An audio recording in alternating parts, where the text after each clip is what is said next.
What's something a poor kid would understand, but would utterly confuse a rich kid? Getting upset when clothes, shoes, or other basic items are ruined. If I had a hole in my shoe or a stain or tear on my clothes, I had to live with it, at least for a while. I knew kids in the middle and upper classes that would get chewed out for stuff like that, but their parents would usually buy them new stuff right away. That wasn't the case for a lot of kids like me, because it just wasn't possible. Most of the clothes I owned were hand-me-downs to begin with.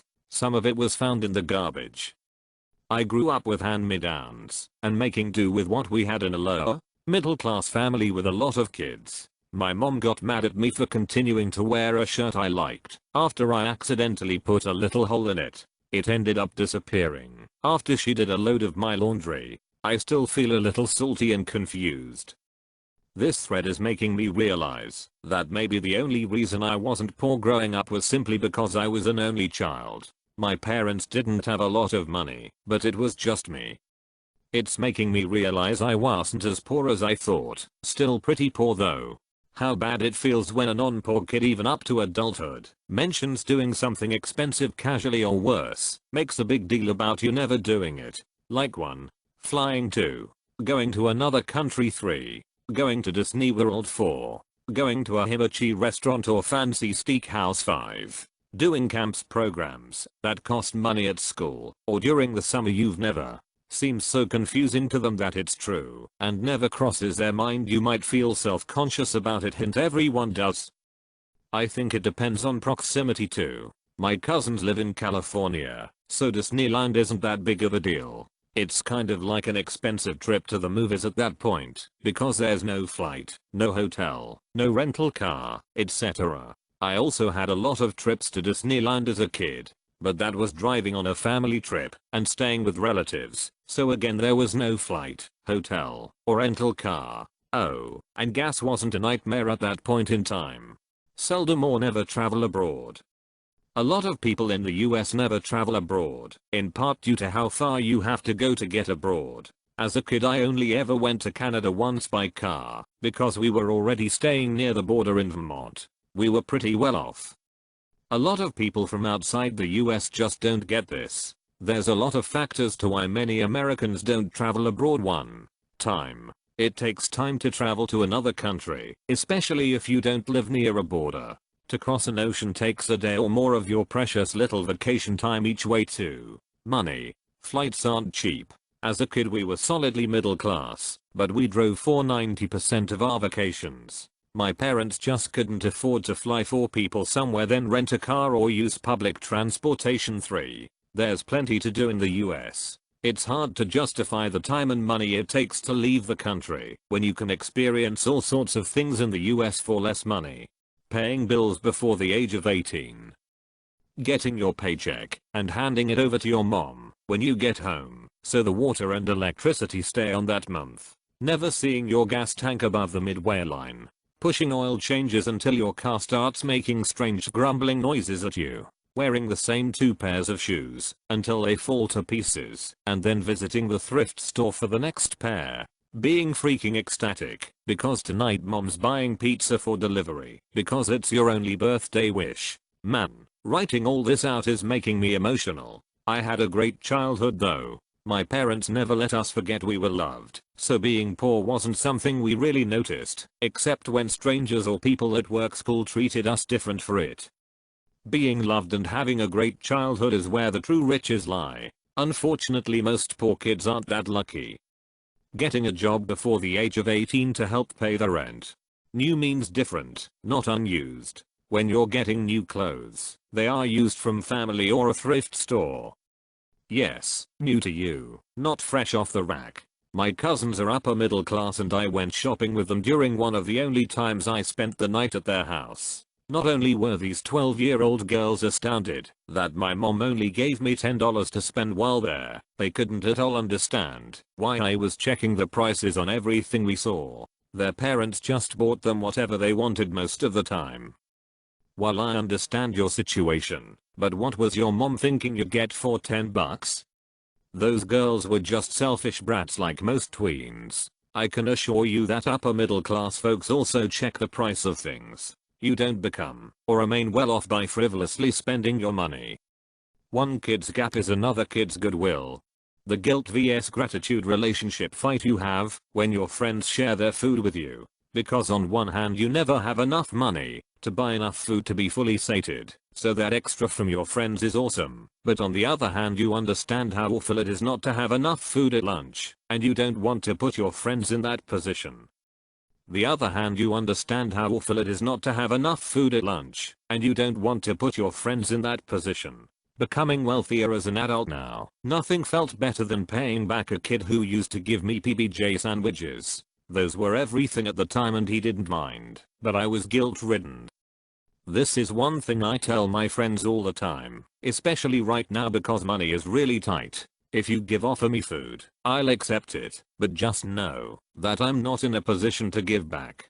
According to some other people I know, it's a lack of cleanliness. Don't know if that's the right word for it. An ex-neighbor of mine, older lady, requested me specifically to help clean her property and pack her stuff when she was moving. Apparently she asked for me because she knew I'd understand in regards to the state of her house and the yard. I mean, she was right. My family also had a bit of a white trash redneck kind of property with all the trappings, but it didn't dawn on me that other people also did it. I wouldn't expect anyone who isn't from the country or didn't live on a street in the woods with no street lights to understand the nuances of the way a redneck yard and house looks and operates. Yes, we have a bug problem and at least 2 defunct broken cars sitting in the grass, but I promise we are not crazy stereotypes. It's safe, I assure you.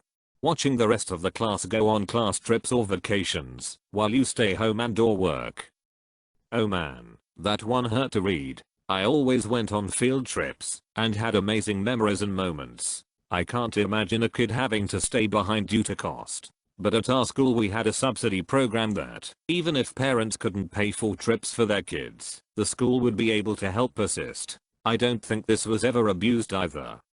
My daughter went on her first day trip with the class to a theme park. I asked her about it, and she mentioned one student could not afford to go. Then I remembered how that happens, and was thinking there should be a way to help those kids. If your daughter is still in school, privately ask if you can donate some money to fund another student's trip, if needed obviously, if you are able to. Putting water in shampoo bottles to make it last longer. I don't know what level mix you are talking about, but there is no sense letting the coating inside the bottle go to waste. Add a little water, shake it up, and let it settle to get at least 4 or so more washes out of it. My mom does this with dish soap too. I did it as a kid because I didn't want to tell my parents I was out. IDK man, no amount of wealth that I've had has ever made me change this habit. I mean, it's just wasteful to not get that extra bit and is less effort than opening a new bottle. I get you. I do this to this day, especially when there is a few washes left and I can't be bothered to open a new one. The large pillows full of cheap cereal at the grocery store. They always put them way up on the top shelf too so as not to offend the more expensive General Mills Kellogg's Post cereals. At my local grocery store, they're on the very bottom instead. Same and moved to the far right of the bottom shelf closer to the instant coffee. Malt oatmeal brand, heck yeah. I'm going to eat some knockoff Frosted Flakes as soon as I get home. And their version of Frosted Mini Wheats always had more frosting than the expensive kind, anyway. My dad still got those for us, even after he got a good job. They're just a great deal. And you don't have to shop for it as often. All around pretty convenient. Sugar sandwiches for dinner. Butter, sugar, and bread. We thought it was like dessert for dinner, but my mom told us recently it was because we didn't have any food. For us we had butter and sugar toast for breakfast, since my dad needed the milk for coffee and we were out of peanut butter and jam. Brought it to school for lunch a couple times too, though normally the we're out of food lunch was jam or plastic cheese sandwiches. My parents always managed to find something for dinner, even if it was just a grilled cheese sandwich each. As someone who drinks their milk black 100% of the time, I have strong feelings about how this milk was handled. You may want to check the expiration date on that milk. That game where you hunt for change down the back of the sofa so your mum can buy cigarettes. Why is there change in the sofa in the first place? No idea, maybe cause we didn't have a purse to keep it in, and it fell out of our pockets. Guests? Often it was fruitless, but when I started working at Starbucks, I was always finding change there too. Funny how you can have so little money, but mom still has to spend it on cigarettes. I always thought loose change in the couch cushions was like a universal thing. This is legit the first time I've seen it get mentioned and someone didn't understand. I'm baffled. Also, I'm pretty sure it largely slides out of people's pockets unnoticed. You are sent THAT. The next excursion with the school is not too expensive to be able to go and have fun with your friends. I remember I was acting like PFFF, that's for kids, I don't go to that, but I wanted to go, but I couldn't. You are sent BEING. Worried about starting the school year without the books because they've changed them and they're not like last year's and you need new books and they're very expensive. You are sent NOT saying where you live because you're ashamed to live in the worst building in town. You are sent NOT being able to buy the new jacket or hoodie that everyone has, and if you're from a rich town like me, it's 15 times worse, because for them rich it's like normal. White bread toasted with butter and garlic powder equals poor man's garlic bread. My parents would splurge and buy hamburger buns for it. When I was a kid I thought hamburger buns were available only at places like McDonald's. How do I make this when we don't have French bread and ask my son if he wants ghetto garlic bread with his pasta? Yup, basically my childhood right there. Toast with garlic, salt and butter for my spaghetti and meatballs. Only way to do it, lol. I made that for my girlfriend who had a privileged upbringing to go with the spaghetti I was cooking for dinner. She loves it. You get to eat the leftovers which the guest didn't eat, as your parents make the best items for your guests. My Korean family was by no means poor, but man do I feel this one. It always tastes best after everyone leaves anyway. That is the realest thing now as an adult. This is why leftovers are 10x better than the first time it's made. For some reason I thought you meant like from the plate that the guest didn't finish. That would be messed up. We did that for things that were untouched. Can throw away good food. If it was family we didn't mind it being touched.